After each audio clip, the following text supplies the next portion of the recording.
Meus queridos, boa tarde. Paz e bem a todos. Eu fui convidado para conversar com vocês sobre a arte de estar a serviço do Cristo e no sim a Jesus. Antes de mais nada, quero parabenizar a todos, ao nosso querido canteiro de fraternidade. O mês de setembro é sempre um mês festivo para todos nós. É quando celebramos mais um aniversário da nossa casa, dos nossos trabalhos e do nosso sim a Jesus. Antes de mais nada, eu queria fazer um breve relato para vocês da minha história e de quando eu iniciei verdadeiramente a arte de estar a serviço do Cristo e quando eu lhe disse sim. Eu sempre tive dentro de mim o desejo de ajudar as pessoas. Era, não sei se eu posso dizer, um incômodo que eu sentia quando eu via muita gente em estado de necessidade. Eu não compreendia ainda, porque a gente falava muito de um Deus amoroso, um Deus bom, um Deus justo. E eu via tanta gente na riqueza, outros na pobreza, uns sem nenhuma imperfeição, apesar de não sermos perfeitos ainda. A verdade, perfeito só Deus, mas de chegarmos ao máximo da perfeição da sua obra. E aquilo me incomodava muito. Eu ficava sempre me indagando como é que pode um Deus bom, justo e amoroso permitir que alguns vivessem de uma forma, outros de outra. Era como se ele tivesse uma predileção por uns. E o tempo foi passando, eu conheci a Casa Canteiro de Fraternidade através de minha mãe e de minha irmã, que já eram trabalhadoras da casa, sempre me convidavam. Algumas vezes eu fui para assistir doutrinárias, tomar um passe. Mas tudo mudou a partir do momento em que eu fui acometido de uma grande obsessão. Foi através da dor que eu me encontrei, que eu pude compreender aquilo que me incomodava. Eu tive a oportunidade de ser servido por pessoas que na sua grande maioria não me conheciam. Pessoas que me acolheram, que me trataram tanto o meu lado espiritual quanto o meu lado pessoal. Porque quando eu cheguei, aí começou o tratamento, eu entrava em uma sala, as pessoas perguntavam como eu estava, elas me davam passe e sempre ao final me diziam alguma frase de motivação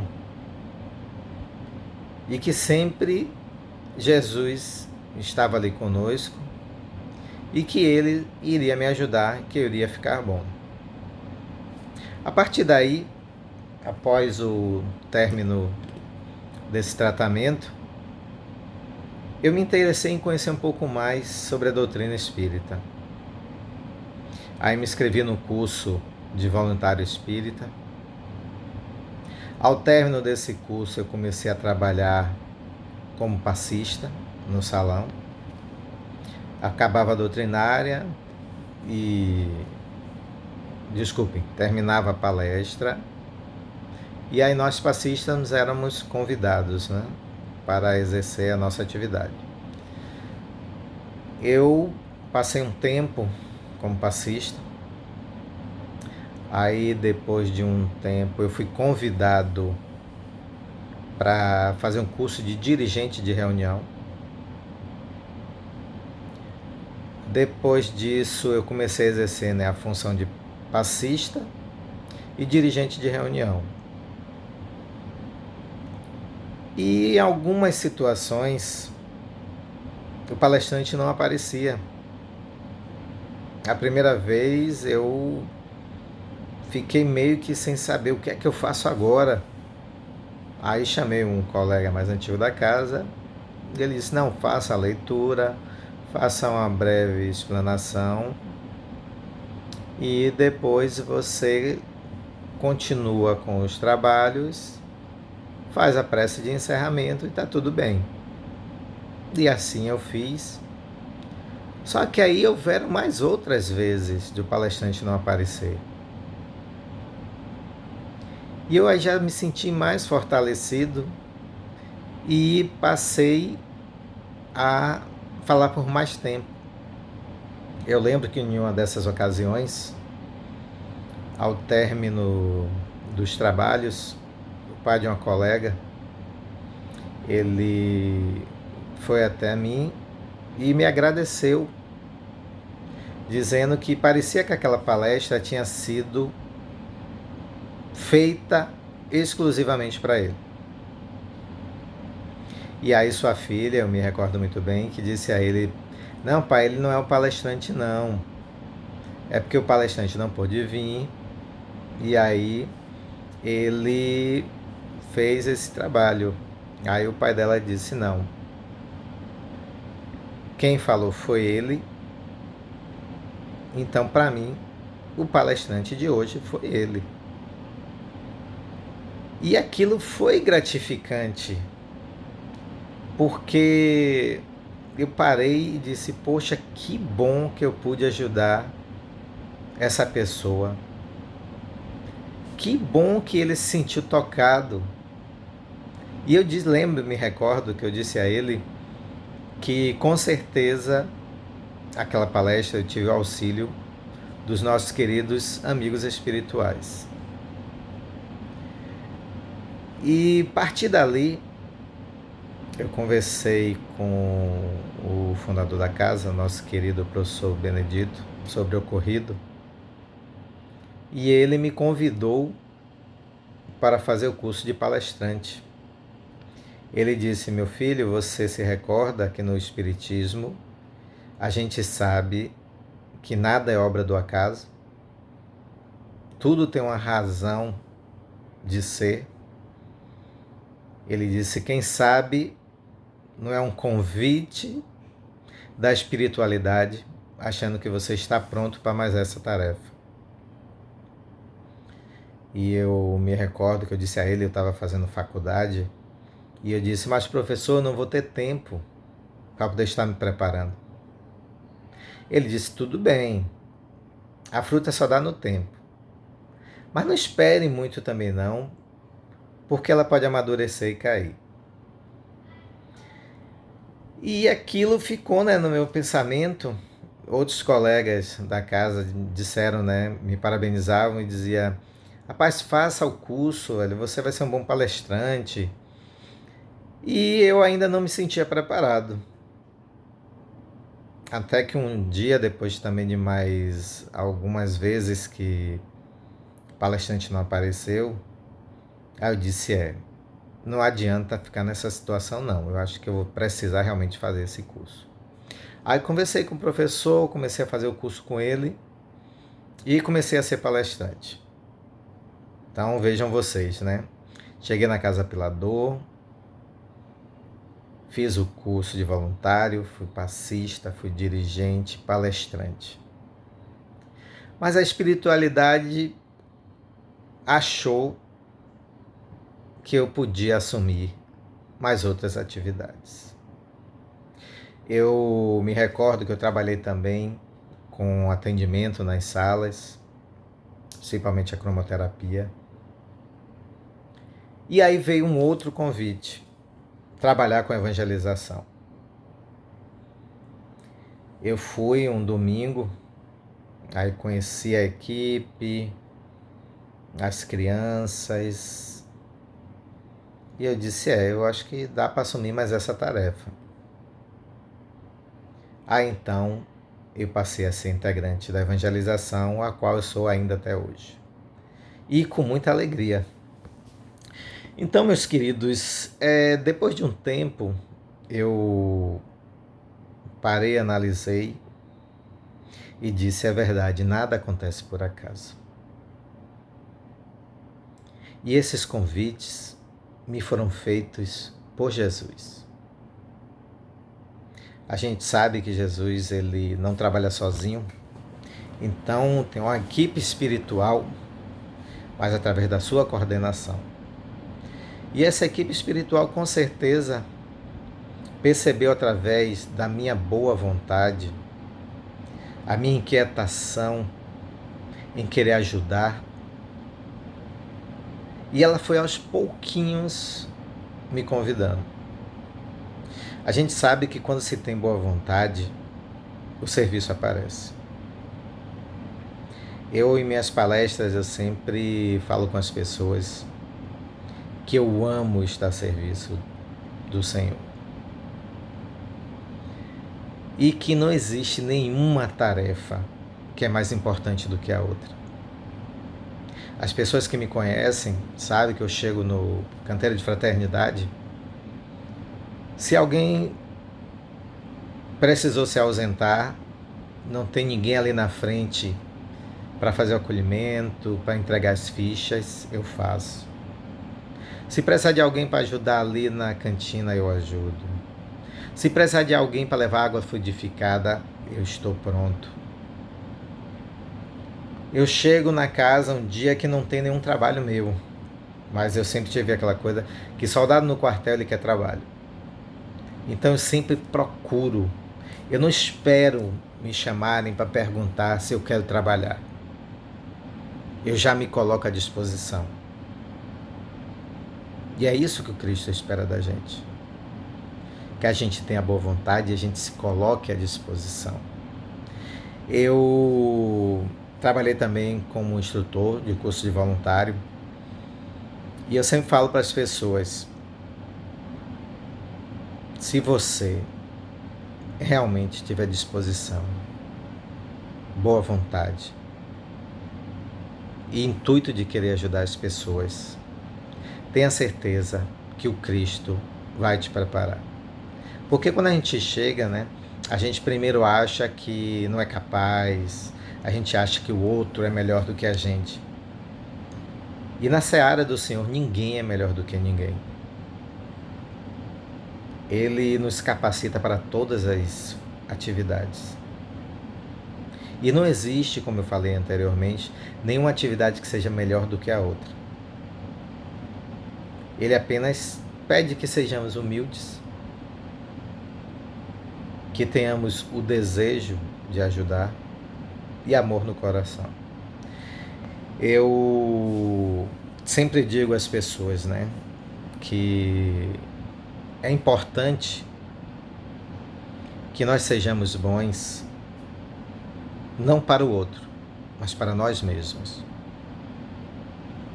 E que a gente tenha em mente que não temos que ser bons apenas nos templos religiosos, nas casas espíritas, ou no trabalho, ou no nosso lar. Nós temos que ser bons por essência. Nós temos que ser bons em qualquer lugar. E temos que estar receptivos para todo tipo de trabalho. A gente pode estar de repente no meio da rua e alguém necessitar de um auxílio. Aí imagine se eu chego e digo assim: não, eu só trabalho no centro espírita. Aí eu não vou ajudar aquela pessoa. Aí eu pergunto a vocês: eu estaria realmente a serviço do Cristo? Será que esse foi o sim que eu me propus a dar para Ele? Eu sempre procuro me colocar, na medida do possível, porque eu ainda não sou perfeito, no lugar do outro. É a coisa mais importante que a gente pode fazer. A gente sempre pensar assim, ó, mas se fosse eu que estivesse no lugar dele, como eu gostaria de ser tratado? Eu costumo dizer que quando a gente acende uma vela, A gente acende uma vela no intuito de querer tirar as pessoas da escuridão. Vejam vocês que o primeiro pensamento da gente é em ajudar os outros. Mas quando a gente acende essa vela, a primeira pessoa a ser agraciada, a ser iluminada, é aquela que acendeu a vela. A primeira claridade vai para ela, a primeira iluminação. O que eu quero dizer com isso? Que quanto mais a gente deseja e pratica o bem, mais o universo, mais as forças do bem que são trabalhadas pelos diversos irmãos espirituais chegam até a gente. Eu costumo sempre dizer à minha mãe que às vezes eu paro assim e digo: poxa, minha mãe, eu não sei como é que as coisas acontecem de uma forma tão graciosa na minha vida, não apenas financeiramente falando. É importante a gente perceber isso.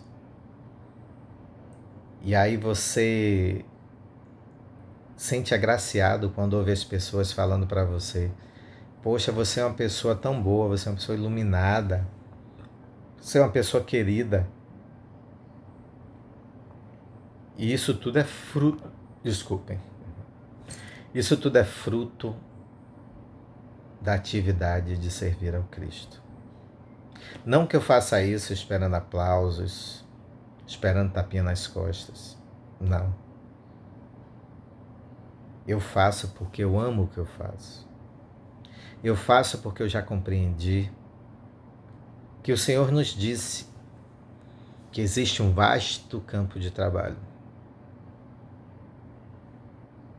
E Ele disse para mim: Nilson,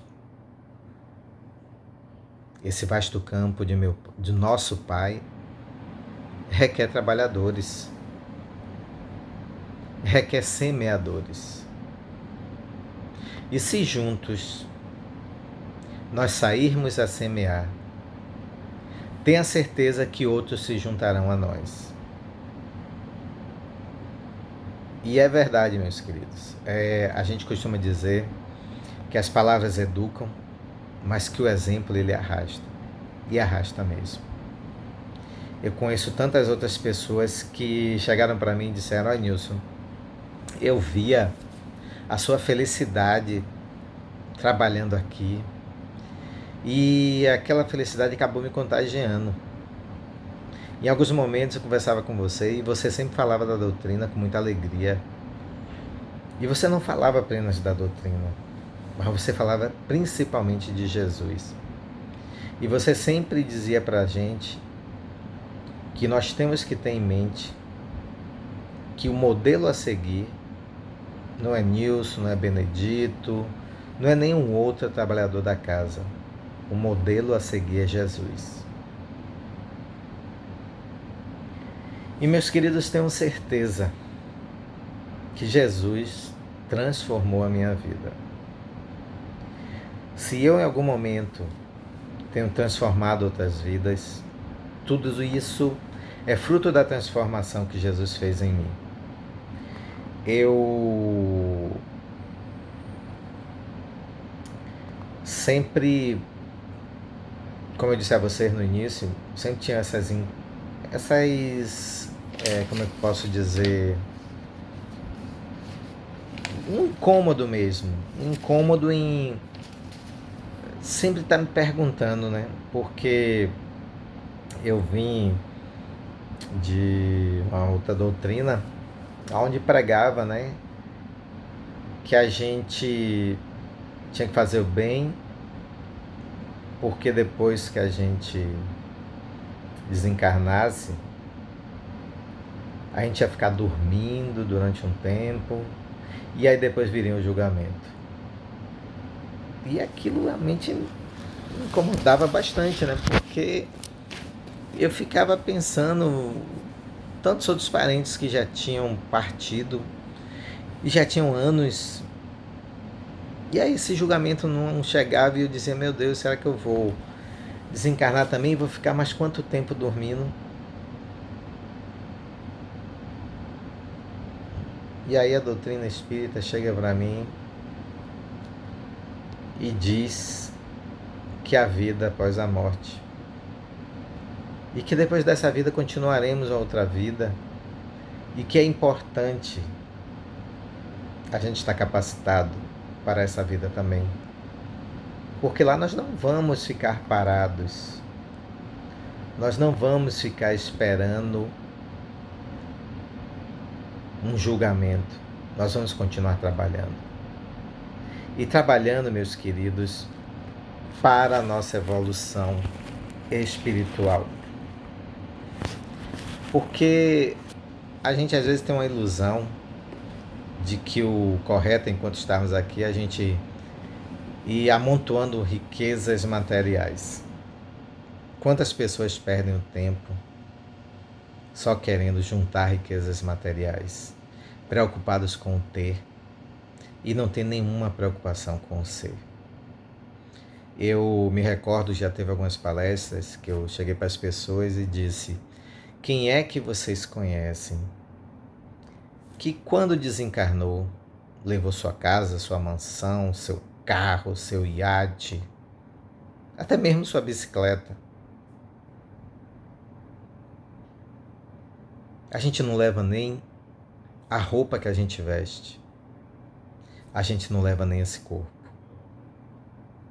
A única coisa que a gente leva, que a gente verdadeiramente possui, é o nosso espírito e tudo aquilo que nós tivermos feitos de bom ou de ruim.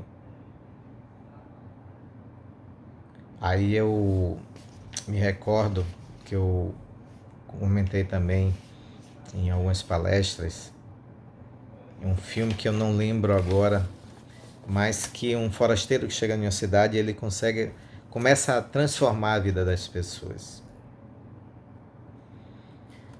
E ele, em um dado momento, ele chega e diz: se fosse Jesus em meu lugar, o que ele faria?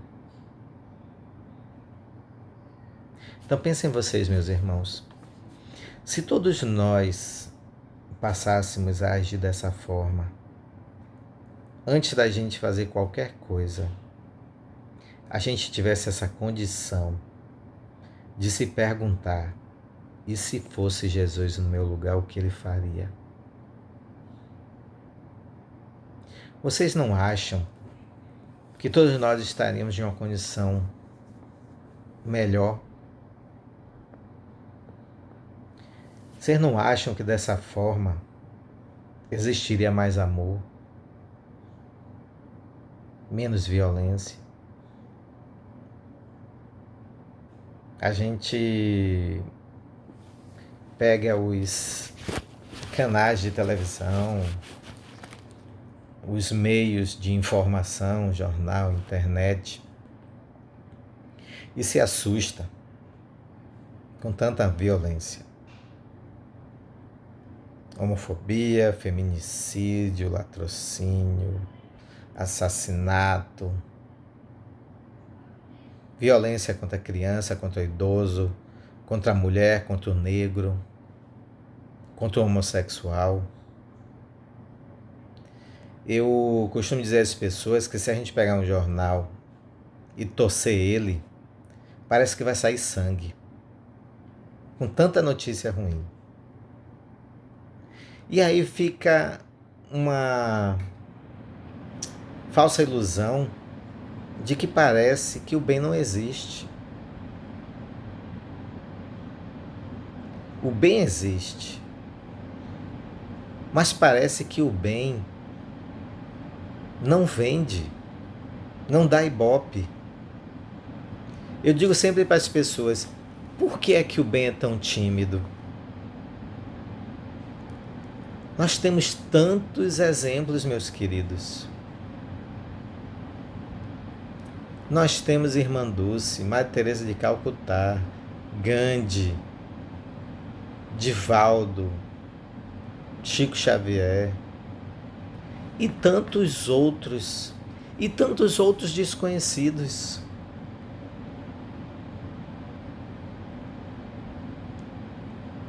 Eu passei em uma determinada ocasião, por uma situação conversando com um conhecido, em que ele chegou para mim e disse: cara, você vai sofrer muito na vida. E eu perguntei a ele por quê. Ele disse: porque você é uma pessoa muito boa. Aí eu cheguei para ele e disse: não, meu amigo, quem vai sofrer são aquelas pessoas que não souberem ter a minha amizade. Aquelas pessoas que pensarem em estar me usando, que abusarem da minha boa vontade. Porque eu tenho certeza que se eu continuar sendo bom, gentil, solidário, amoroso, Deus sempre vai estar me protegendo. E isso sim me fará muito feliz. Eu ficarei muito triste por essas pessoas, porque vão estar perdendo seu tempo em coisas que não são úteis. E eu disse para ele, eu disse: e você, o que é que você acha? Aí ele chegou para mim e disse: antes eu tinha outra visão, mas agora, depois disso que você falou, eu tenho certeza, meu amigo, que essas coisas não vão te atingir. E eu disse a ele mais. Eu disse: eu não faço esperando recompensa. Porque nem o próprio Cristo, muito mais preparado que todos nós, conseguiu agradar a todos. Então quem seria Nilson para ter essa pretensão? Mas Nilson tem a pretensão, sim, de querer continuar melhorando, de querer continuar a serviço do Cristo, de continuar renovando, sim. É isso que me alegra, que me faz feliz. Eu teve uma outra situação que uma colega chegou para mim e disse: poxa, Nilson, eu queria ser igual a você. Aí eu disse: igual a mim, que sentido? Ela disse: poxa, parece que nada te abala. Parece que você não tem nenhum problema. Aí eu disse: muito pelo contrário, minha amiga. Eu tenho muitos problemas, como qualquer ser humano. Claro que uns têm mais do que outros. Mas eu disse a ela: a diferença está na forma que eu encaro os meus problemas. Tem um dizer que fala mais ou menos assim: não diga para Deus que você tem um grande problema. Diga para o problema que você tem um grande Deus. E é verdade. Nós estamos, meus queridos, ainda em um mundo de provas e expiações. É natural que passemos ainda por muitas provações. Mas é importante que a gente também procure se preparar. Um soldado, quando ele vai à guerra, ele faz o quê para se defender? Ele usa um escudo. Ele usa as armas que possui. E são essas armas que eu utilizo, meus queridos. O escudo é Jesus. As armas que eu uso são seus ensinamentos. Falando assim, parece até que eu sou perfeito. Não. Estou muito longe dessa perfeição. Mas quando eu me recordo, eu olho para o meu passado e vejo que já foi muito pior, eu agradeço a Deus toda a transformação, toda a oportunidade que Ele tem me dado de melhorar. E eu espero continuar sempre. Como eu disse a vocês, meus queridos, nós temos várias formas de servirmos a Jesus. Ah, Nilson, eu não tenho tempo. Eu não tenho condição de ficar indo para um templo religioso, qualquer que seja ele. Será que não temos? A gente não consegue ter tempo para assistir uma novela, assistir um filme, assistir um jogo de futebol, para ficarmos jogando conversa fora no telefone, brincando no celular. Será que nós não temos todos os dias ao menos 5 minutos para orarmos, para agradecermos a Deus, para pedirmos a Ele esclarecimento e paz, para pedirmos auxílio para os nossos irmãos necessitados? Será que quando a gente fala em ser solidário, ser caridoso, só vem à mente da gente coisas materiais? Ah, porque se eu tivesse dinheiro, eu ia ajudar, eu ia fazer, ia acontecer. Quantas vezes, meus irmãos, pode ter ocorrido na vida de vocês, talvez vocês se recordem, que às vezes dá um incômodo na gente e a gente fica na lembrança de alguém. E aí quando a gente liga para aquela pessoa, às vezes a pessoa chega para a gente e diz: poxa, que bom que você ligou. Eu estava realmente precisando conversar com alguém. Quantas oportunidades Deus nos dá. Precisamos estar atentos a essas oportunidades. Da gente ver uma pessoa, a gente conhece a pessoa, vê que a pessoa é alegre, de repente, naquele dia ela está muito calada. E aí a gente se aproxima e a gente pergunta: tudo bem? Muitas das vezes a pessoa diz: não, está tudo bem, mas você sabe que não está. E aí você dá um abraço e essa pessoa começa a chorar. E aí daquele abraço você empresta o seu ouvido. E empresta o seu coração. E os queridos amigos espirituais nos abraçam. E muitas vezes nos dizem aquilo que a outra pessoa precisava ouvir.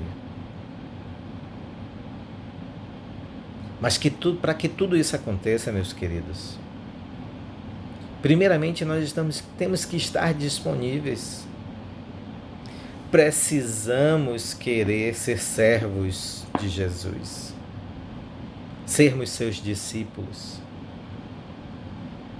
estarmos preparados para dizer sim.